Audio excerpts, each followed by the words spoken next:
Stop scrolling. अगर board exam आ गया and तुमने कुछ नहीं पढ़ा तो ये वीडियो तुम्हारे लिए है, बिकॉज 90% ऑफ स्टूडेंट ऐसी गलती कर देते हैं जो तुम्हें नहीं करनी है। बिकॉज क्लास 10 के लिए पूरा सिलेबस कवर करना is not important. Smart work is the most important thing for you guys now. सिर्फ 20% चैप्टर पढ़ के तुम 80% ऑफ पेपर सॉल्व कर सकते हो। कैसे, वो तुम्हें इस वीडियो में पता चल जाएगा। एंड ऐसी स्ट्रेटजीज है जो टॉपर्स फॉलो करते हैं एंड एवरेज से तुम टॉपर बन सकते हो ये स्ट्रेटजीज फॉलो करके। सो इस वीडियो को लास्ट तक ज़रूर देखना, बिकॉज लास्ट में ऐसी स्ट्रेटजी है जो तुम्हें अच्छा स्कोर करने से बिल्कुल नहीं रोक सकती। So without any further ado, let's start with the video. Hello guys, welcome back or welcome to my channel if you have never been to my channel, and this video is totally a different video because आज हम बात करने वाले हैं board exam के students के लिए। I am a senior and जब मैं बोर्ड में थी मैंने भी बहुत सारी वीडियोस बनाई है बोर्ड्स के ऊपर, लाइक पेपर प्रेजेंटेशन, तो तुम वो भी जाके देख सकते हो। बट आज हम बात करने वाले how to score and averagely like 80 to 90% if you have didn't touched your books yet. ऐसा तो कोई नहीं होगा बाय द वे जिसने अभी तक कुछ भी नहीं पढ़ा होगा, क्योंकि बोर्ड्स के स्टूडेंट को स्टार्टिंग से ही ऐसे हेडेक सा होता है। But I am very chill person and बहुत सारे ऐसे लोग होते हैं जो स्टार्टिंग से नहीं पढ़ते। मैं अभी भी, मेरा कल पेपर है but I am not gonna study for it. अब मैं तुम लोगों को बताने वाली हूँ हर सब्जेक्ट के कुछ ऐसे इंपॉर्टेंट चैप्टर्स एंड टॉपिक्स जिनसे 80% ऑफ पेपर आता ही आता है एंड ये सबसे ज़्यादा वेटेज वाले चैप्टर होते हैं। अगर तुमने इन्हें कर लिया ना तो तुम्हें हर सब्जेक्ट में 80 out of 60 या 70 लाने से कोई नहीं रोक सकता। So these are some chapters. ये चैप्टर्स हैं मैथ्स के जो तुम्हें अच्छा स्कोर करने में बहुत ज़्यादा हेल्प करने वाले हैं, like quadratic equation, pair of linear equation, arithmetic progression, triangles and statistic. Most of the students क्या करते हैं, वो स्टैटिस्टिक चैप्टर को बिल्कुल छोड़ देते हैं, साइड रख देते हैं, ये सोचते हैं कि हम इसे एंड में करेंगे। बट ये आपकी सबसे बड़ी गलती है, because this chapter is the machine for your marks. Like ये मैथ्स का सबसे ईजीएस्ट चैप्टर है तो इसे छोड़ दो, ये बाद में करेंगे, बट यही तो चैप्टर है जो आपको मार्क्स स्कोर करने में हेल्प करता है। स्टैटिस्टिक चैप्टर से ना 5 to 6 मार्क्स का क्वेश्चन बनता ही बनता है, तो अगर आपने इसे अच्छे से कर लिया ना तो आपके 6 मार्क्स कहीं नहीं गए। And this is the most easiest and scoring chapter in your mathematics book. I talk about my self, I have scored 64 out of 80 with standard mathematics. And आपको कुछ नहीं करना है, आपको जो मैंने ये चैप्टर्स बताए हैं आपको इन सारे चैप्टर को अच्छे से गो थ्रू करना है, इनके सारे इंपॉर्टेंट टॉपिक्स, हर एक क्वेश्चन, एंड ज़्यादा कुछ आपको नहीं करना है। आपको सिर्फ एनसीईआरटी पे फोकस करना है, because R D. Sharma, T S. Agarwal, इन सारी बुक्स को अब करके कोई फ़ायदा नहीं है। 80% ऑफ पेपर अब आपका एनसीईआरटी से बनने वाला है, ना कि इन सारी रेफरेंस बुक्स से। एनसीईआरटी के एक एक एग्जाम्पल को गो थ्रू कर लेना, बिकॉज वो ही सबसे ज़्यादा इंपॉर्टेंट होते हैं हर चैप्टर्स के लिए। पेपर में एवरेज एंड टॉपर स्टूडेंट में बस इतना ही वर्क होता है कि टॉपर स्मार्ट स्ट्रेटजीज़ का यूज़ करते हैं एंड एवरेज स्टूडेंट बस यही सोचने में लग जाता है कि मैं ये बुक करूँ कि क्या करूँ मैं। वो बस वेट कर रहा होता है कि उसे कोई तो आके बताए कि तुम्हें ये करना है वो करना है। But toppers are not like that.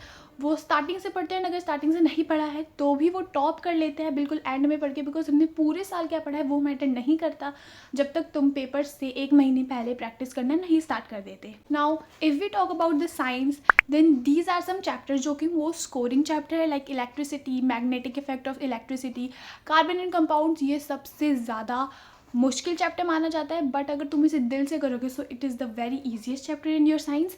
And life process and heredity, life process and carbon and compound ऐसे चैप्टर्स हैं जिनसे 30 मार्क्स का क्वेश्चन कहीं नहीं गया, ये ज़रूर आता ही आता है, और 5 मार्कर भी आते हैं इसमें से। तो इसे करना तो मस्ट है, तुम कुछ करो या ना करो, life process and carbon and compound तो ज़रूर ही कर लेना। अगर तुम बहुत मैं क्या बोलूँ, अगर तुम बहुत ज़्यादा ही लो डाउन बच्चे हो, तुम्हें कुछ नहीं आ रहा, तो भी ये चैप्टर तो कर ही लेना। एंड सबसे ईजी चैप्टर है साइंस का आर एनवायरनमेंट, जो बहुत सारे बच्चे छोड़ देते हैं, बट इनसे 8 मार्क्स का पेपर बनता है आर एनवायरनमेंट से।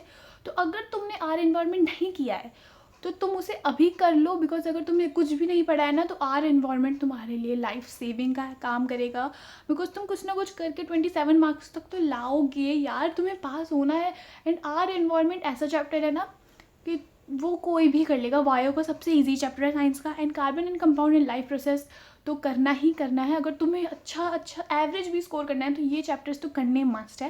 एंड अच्छा स्कोर करना चाहते हो तो ये पाँचों के पाँचों चैप्टर कर लेना। And that's it for your science. And सबसे ज़्यादा इंपॉर्टेंट है केमिकल रिएक्शंस। केमिकल रिएक्शंस की प्रैक्टिस अच्छे से कर लेना, हर केमिकल रिएक्शन को याद कर लो। Plaster of Paris, sodium carbonate, bicarbonate, जो भी है सब अच्छे से याद कर लो। एंड डायग्राम्स इतने नहीं है इंपॉर्टेंट। लाइक डायग्राम से 1-2 मार्क्स का क्वेश्चन बनता है। डायग्राम्स लाइक लाइफ प्रोसेस के, रेस्पिरेटरी और डाइजेस्टिव, इन सब की इतनी नीड नहीं है जितना तुम उसके आंसर्स की नीड होगी, क्योंकि ये जो चैप्टर्स मैं तुम्हें बता रही हूँ हर सब्जेक्ट के, ये PYQ, तुम प्रीवियस ईयर के क्वेश्चन उठा के देख लो। इन चैप्टर्स से बहुत सारे क्वेश्चन बनते हैं। मैं ऐसे ही नहीं बोल रही हूँ, मैं खुद के एक्सपीरियंस से बोल रही हूँ, बिकॉज मैंने भी 10th में ये सारे चैप्टर्स सबसे ज़्यादा किए हैं। एंड नाउ अब बात आती है SST की, यानी कि सोशल साइंस। अब सोशल साइंस में ना बहुत सारे बच्चे ऐसे होते हैं कि जो सोचने लग जाते हैं हिस्ट्री में तो इतना सारा पढ़ना पड़ेगा, नींद आती है हमें। नहीं भाई, तुम्हें पढ़ना पड़ेगा। मैं तुम्हें कुछ चैप्टर्स बताती हूँ, like these chapters. Nationalism in India, ये सबसे वास्ट चैप्टर है हिस्ट्री का एंड सबसे ज़्यादा स्कोरिंग चैप्टर है। इसके कुछ इंपॉर्टेंट पॉइंट्स तुमने कर लिए ना तो तुम्हारा इस चैप्टर से नंबर नहीं कटने वाले हैं, इसकी गारंटी तुम ले लो। And resources and development, power sharing, money and credit तो सबसे ईजी चैप्टर है यार इको का। ग्लोबलाइजेशन एंड इंडियन इकोनॉमी, ये 5 चैप्टर अगर तुमने कर लिए ना तो हिस्ट्री SST में तुम्हें 60 to 70 स्कोर करने से कोई नहीं रोक सकता। अगर तुमने ये चैप्टर्स कर लिए तो तुम्हारा आधा से ज़्यादा बोर्ड का एग्ज़ाम तो अभी क्लियर हो गया, ये तुम सोच लो। इसके इंपॉर्टेंट क्वेश्चंस प्रैक्टिस कर लो, PYQ प्रैक्टिस कर लो, that's it, you have to do. उसके अलावा तुम्हें कुछ नहीं करना है एक्स्ट्रा। तुम्हारे पास टाइम बहुत ज़्यादा कम बचा है, बिकॉज एक हफ्ते के अंदर ही तुम्हारे बोर्ड्स के एग्जाम है। और सबसे पहला पेपर मैथ्स का है, इसलिए मैंने तुम्हें उसकी सबसे ज़्यादा टॉपिक्स जो तुम्हें आना चाहिए वो मैंने तुम्हें पहले ही बता दिया है। टाइम बहुत कम है, सिलेबस बहुत ज़्यादा है। तुमने अगर नहीं पढ़ा है, मैं ये वीडियो डालूंगी तो आई गेस बोर्ड्स एग्जाम में 4-5 दिन बचे होंगे, तो तुम्हारे लिए बहुत ज़्यादा इंपॉर्टेंट है कि तुम पढ़ना स्टार्ट कर दो अब, बिकॉज अब नहीं तो तुम सपना छोड़ दो कि तुम्हें कुछ ज़्यादा ही अच्छा स्कोर करना है 10th में। मैं अपनी बात करूँ तो मैंने पढ़ा था नेक्स्ट टॉपर से, एंड आई होप बहुत सारे बच्चे जो ये वीडियो देख रहे हैं उन्होंने अभी बैच ऑलरेडी ले रखा होगा। अब आते हैं हम दूसरे सब्जेक्ट पे, जो कि है इंग्लिश, जो कि बहुत सारे बच्चे छोड़ देते हैं लास्ट के लिए, ये सोच के कि इंग्लिश तो बहुत ईजी सब्जेक्ट है, बट ग्रामेटिकल मिस्टेक्स तुम्हारे नंबर ले जाता है। इंग्लिश का पेपर पैटर्न कैसे होने वाला है वो सारा मैं ऑलरेडी एक वीडियो में बता चुकी हूँ, उसके डिस्क्रिप्शन में मैं लिंक दे दूँगी, तुम उसका लिंक मैं डिस्क्रिप्शन में दे दूँगी, तुम वहाँ से उस वीडियो को देख सकते हो पेपर प्रेजेंटेशन के बारे में। इंग्लिश के सबसे ज़्यादा मोस्ट स्कोरिंग चैप्टर एंड बहुत ज़्यादा बड़े बड़े तुम्हें क्वेश्चन आंसर याद करने की ज़रूरत नहीं है, तुम बस चैप्टर समझ लो एंड तुम उससे, अगर तुम्हारी इंग्लिश अच्छी है ना तो तुम आराम से बना के लिख सकते हो। एंड 6 मार्कर क्वेश्चन में 5 नंबर स्कोर करना is very easiest. I have scored 72 out of 80, यानी कि 100 में से 92, एंड ये बहुत ज़्यादा अच्छे मार्क्स है, क्योंकि मैंने भी कुछ नहीं पढ़ा था। मेरे लिए तो बहुत ज़्यादा अच्छे मार्क्स है, बिकॉज मैंने एंड के 1 महीने 15 दिन में पढ़ना स्टार्ट किया था। उस हिसाब से मेरे लिए ये मार्क्स बहुत ज़्यादा बेस्ट है। एंड मैं तुम्हें ये चैप्टर जो मैं बता रही हूँ ये तुम्हें करना बहुत ज़्यादा इंपॉर्टेंट है, अगर तुम चाहते हो एवरेजली 80 स्कोर करना तो out of 100। Okay, Anne Frank, Nelson Mandela, long freedom to walk, इससे 6 मार्कर का क्वेश्चन तो बनता ही बनता है, जो एंड वाले क्वेश्चंस होते हैं। ग्लिम्स ऑफ इंडिया, ये 3 पार्ट में डिवाइड होता है एंड इसके क्वेश्चंस बहुत ज़्यादा चांसेस है बनते हैं, हर साल बनते हैं, तुम PYQ जाके देख लो। Now fire and ice and thief story. Fire and ice जो पोम है ना, इसकी सेंट्रल थीम तुम याद कर लो। इसमें जो कॉन्फ्लिक्ट्स है बिटवीन ह्यूमन एंड नेचर, ये तुम्हें याद करना बहुत ज़्यादा इंपॉर्टेंट है, बिकॉज यहाँ से क्वेश्चन डेफिनेटली बनता है, हर साल बनता है। इंग्लिश के लिए ना बहुत ज़्यादा चाहिए होता है मैनेजमेंट का, क्योंकि बिकॉज इसमें ना स्टार्टिंग में बहुत बड़े बड़े पैराग्राफ आते हैं जो करना बहुत ज़्यादा इंपॉर्टेंट होता है। अगर तुम उसे लास्ट के लिए छोड़ दोगे ना तो बहुत ज़्यादा दिक्कत हो जाती है। इसकी वीडियो मैं ऑलरेडी बना चुकी हूँ, तो तुम वहाँ पे जाके देख लेना, तुम्हारे सारे डाउट्स क्लियर हो जाएंगे।